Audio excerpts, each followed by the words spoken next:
प्रदेश के बलिया जिले में बसा था एक शांत कस्बा सगड़ी। यहाँ जिंदगी धीमी थी। कस्बे के पश्चिमी छोर पर एक बड़ा मैदान था जिसे सब पुराना खेल मैदान कहते थे। कोई नहीं जानता था कि वह मैदान इतना सुनसान क्यों रहता है। रेखा शाम होते ही अपने बच्चे को आवाज लगाती है, राहुल जल्दी घर में आओ, शाम होने को है, अब बहुत खेल लिया है तुमने। राहुल घर चला गया, लेकिन उसके अलावा वहाँ और भी लोग थे, अयान, बंटी, विशाल और गुड्डू। गर्मियों की छुट्टियों में उनकी आदत थी कि वो हर दिन नई जगह खेलते। एक दिन गुड्डू ने सुझाव दिया, क्यों ना पुराने खेल मैदान में कंचे खेलें? सब उसका मुंह देखने लगे। फिर अयान ने चौंक कर कहा, पागल हो क्या, वहाँ तो कोई नहीं जाता। अगर कोई वहाँ नहीं जाता तो वो जगह कितनी खाली होगी, कोई भी तंग करने को नहीं, सारी जगह हमारी, और इसी वजह से तो मस्ती होगी। सारे बच्चे उत्साहित हो जाते हैं, लेकिन बंटी को थोड़ी झिझक थी। दोस्तों के जोर देने पर वह भी मान गया। चलो ठीक है, मैं भी चलता हूँ, लेकिन समय पर आ जाएंगे। हाँ हाँ ठीक है, मैं भी चलता हूँ। सब खुश हो जाते हैं और अपना प्लान बना लेते हैं। अगले दिन दोपहर को वे चारों पुराने मैदान में पहुँचते हैं। वहाँ हर तरफ सन्नाटा होता है। ये तो बिल्कुल सुनसान है, यहाँ तो जो मन करे वो खेल सकते हैं। मैं तो कहता हूँ कंचे खेलते हैं, वहाँ हमें सब मना करते हैं खेलने को, यहाँ कोई नहीं है। मुझे डर लग रहा है, हमें घर चलना चाहिए। अरे तू भी फट्टू ही है, इसमें क्या डरना, वो भी दिन में। चलना खेलते हैं, देख तो ये जगह कितनी सुंदर है। बंटी चारों तरफ अपनी नजर घुमाता है तो हर जगह घास उगी हुई होती है। मैदान की मिट्टी में अजीब सी नमी होती है और दूर एक सूखा बरगद का पेड़ अकेला खड़ा होता है। वे कंचे निकाल कर खेलने लग जाते हैं। अचानक अयान की नजर मैदान के कोने में बैठी एक लड़की पर पड़ती है। वो सफेद फ्रॉक में वहाँ अकेली बैठी होती है और वो अकेले बैठकर कंचे खेल रही होती है। अरे वो कौन है, सफेद कपड़ों में वहाँ बैठी है? पता नहीं, शायद पास की किसी झोपड़ी से आई हो, इसलिए यहाँ बैठी हो। लड़की उनकी ओर देखती रही बिना मुस्कुराए, फिर धीरे धीरे उठी और अपनी हथेली में भरे कंचे लेकर उनके पास आ गई। उसने बंटी की तरफ देखा और बोली, तुम्हारे पास बहुत अच्छे कंचे हैं, खेलोगे मेरे साथ? उसकी आवाज बेहद धीमी थी, जैसे किसी पुराने ग्रामोफोन से निकली हो। बंटी सहम गया, लेकिन बोला, हाँ हाँ हाँ खेलते हैं, मुझे आते हैं कंचे खेलने। लड़की ने मुस्कुराकर उसकी तरफ देखा। उसकी ये मुस्कान अब डरावनी लग रही थी। फिर उसने कहा, तुम्हें तो पता ही होगा, जो जीतेगा वो हारने वाले के कंचे लेगा और उसकी परछाई भी। विशाल ने हंसते हुए उस लड़की को देखा और मजाक उड़ाते हुए कहा, अब कंचे तो ठीक है, लेकिन परछाई क्या मतलब है? लड़की को उसका मजाक वाला लहजा पसंद नहीं आया तो वो गुस्सा हो गई और गुस्से में ही उसने जवाब दिया, तुम इतने समझदार नहीं हो, इसलिए तुम समझ नहीं पाओगे अभी, बस खेलो। उसने आंखें चमकाकर उसे देखते हुए कहा जैसे उसको मारने का इरादा कर रखा हो। खेल शुरू हुआ। क्या मैं एक बार और खेल सकता हूँ? नहीं, एक ही मौका मिलता है जिंदगी में। बंटी उदास हो गया क्योंकि उसका निशाना चूक गया था। लड़की ने फिर खेला और सीधा बंटी के सबसे प्यारे कंचे को मार दिया। लेकिन वो तो मेरा पसंदीदा कंचा था, मैं वो तुम्हें नहीं दे सकता। तुम तो ना दो, वो कंचा मेरा हुआ क्योंकि मैं जीत गई हूँ और यही तय हुआ था। फिर अचानक उसने जोर से चिल्लाया, अब तुम मेरी दुनिया के हो। बंटी की आंखें सफेद हो गईं और वो बेहोश होकर गिर पड़ा। अचानक ही वो लड़की कहीं गायब हो गई।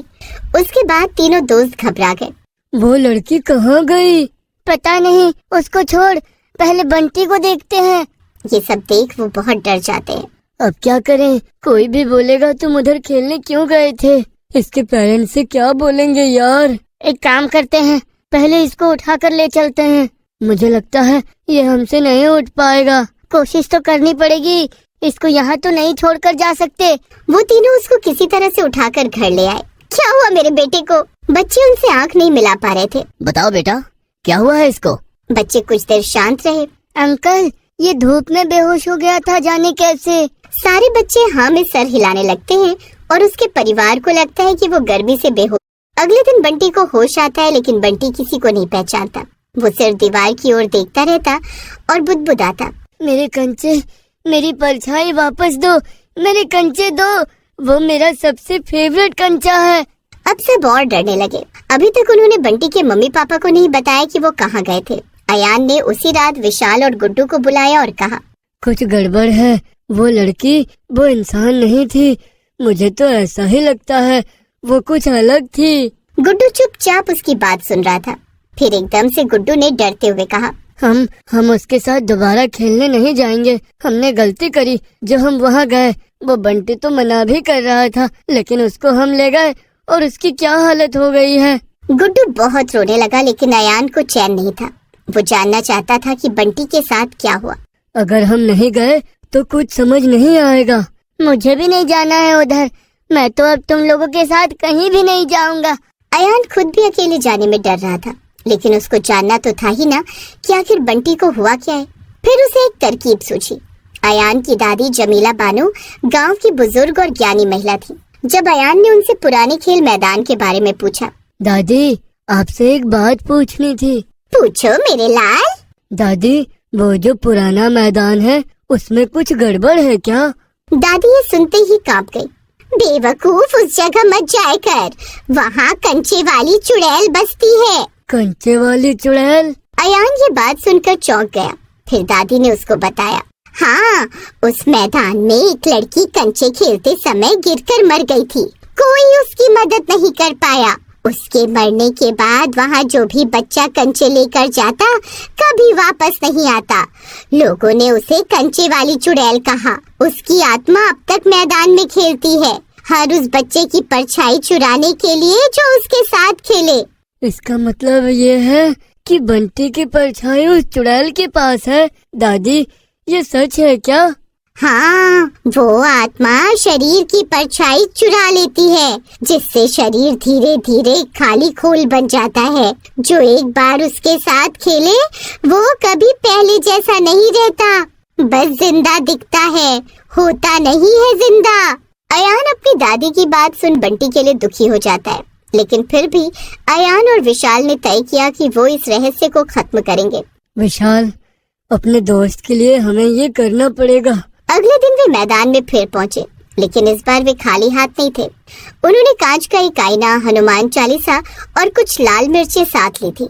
सब तैयार है अयान, अब बस वहाँ जाने की देर है।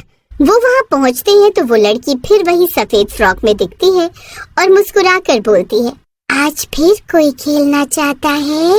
अयान को डर तो लगा, लेकिन उसने जवाब दिया, हाँ, लेकिन इस बार शर्त मेरी होगी। चुड़ैल उसको देखकर मुस्कुराई और अपने असली रूप में आकर बोली, अच्छा ठीक है, बताओ क्या शर्त है तुम्हारी? मेरी शर्त ये है कि अगर मैं जीत गया तो तुम बंटी की परछाई छोड़ दोगी, अगर मैं हार गया तो मेरी परछाई भी ले जाना। स्वीकार है। खेल शुरू हुआ। इस बार अयान ने पूरी तैयारी की थी। वो हर कंचा बहुत ध्यान से फेंक रहा था, लेकिन जैसे उसने पहला कंचा फेंका, हवा सर्द हो गई। आसमान में काले बादल घिर आए। मैदान के चारों ओर एक धुंध छा गई। ये सब क्या हो रहा है? चुड़ैल के चेहरे पर अब मुस्कान थी। अयान हारने लगा। उसका आखिरी कंचा बचा था। उसने चुपके से जेब से आईना निकाला और जैसे ही चुड़ैल ने अगला कंचा मारा, अयान ने आईना उसकी आंखों के सामने कर दिया। नहीं, ये नहीं हो सकता। उसकी सफेद फ्रॉक काली राख बन गई। चारों तरफ भयानक चीखों की गूंज हुई, लेकिन इसके बावजूद चुड़ैल ने एक आखिरी वार किया। अयान के ऊपर झपटी। तभी विशाल ने हनुमान चालीसा जोर जोर से पढ़ना शुरू किया। जय हनुमान ज्ञान गुण सागर। फिर विशाल ने लाल मिर्चें चारों ओर फैला दी। एक विस्फोट जैसी आवाज आई और मैदान एकदम शांत हो गया। अगली सुबह बंटी सामान्य हो गया। उसकी आंखों में चमक लौट आई थी और वो सबको पहचान रहा था। उसे कुछ याद नहीं था कि क्या हुआ था। हमारा वहाँ जाना काम आया, बंटी बिल्कुल ठीक हो गया। अयान, विशाल और गुड्डू को समझ आ गया कि उन्होंने चुड़ैल को मात दे दी है। कुछ महीने बाद मैदान को फिर से साफ किया गया। वहाँ